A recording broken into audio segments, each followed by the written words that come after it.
4,400 credit union executives in town. The halls of Congress were overrun with credit unions. Hi, I'm Mike Bridges, Vice President of Communications with the League, and welcome to the LSCU from the GAC. Alabama and Florida credit unions had more than 150 executives here on Capitol Hill. They had to make 36 visits in 8 hours. Okay, and where are you from? Lister Hill Credit Union. Lister Hill? Each of the meetings was efficient and very well attended. Most lasted between 15 to 20 minutes tops. Some were standing room only. Data security and tax reform were two of the major topics discussed, along with regulatory reform. After Representative Dave Camp released tax reform language earlier in the day, many lawmakers said they did not think anyone wanted to see credit unions taxed, and no one thought it would get done this year. Representative Martha Roby of Alabama asked credit unions to read the bill and let her know their concerns. On data security, many lawmakers had no idea that merchants did not front any of the costs of a breach. The average consumer doesn't understand who's at fault. A lot of times the financial institution will take the brunt of the issue because we're the ones reissuing cards. There's an expense to that, but also there's fraud that goes on. We've got to bear the burden of that. The awareness of the cost of regulatory issues that we're dealing with was very surprising to a number of the congressmen about how much this really cost us in terms of staffing up and being prepared for that. When you attend these meetings, you find out quickly that credit unions have a great reputation.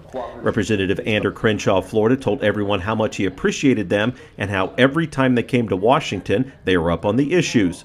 Representative Mo Brooks of Alabama said he liked what credit unions do, and nearly all his money is in them. He said folks back in local communities can make much better decisions than they can in Washington. Getting issues passed in Washington is a slow process. Everyone knows that. Continuing to attend the CUNA GAC and hike the hills slowly informs the lawmakers, and it really does have a cumulative effect. For me to get a chance to interface with the people in Alabama and Florida is particularly helpful when I'm on the floor dealing with substantive issues. I can relate to things, even though it's a short period of time, that someone has said to me regarding particular efforts that they have put forward in helping people to achieve credit. I think the last day of governmental affairs is a critical day for us to be on the Hill, to be visual, and it's very impressive to walk in and see a lot of credit union people working the Hill. Alabama finally has its three-peat. Alabama Credit Union of Tuscaloosa was honored for the third straight year with the Dora Maxwell Award. Alabama Credit Union's Secret Meals for Kids has gone from a credit union program feeding 18 kids to a statewide program feeding thousands and growing.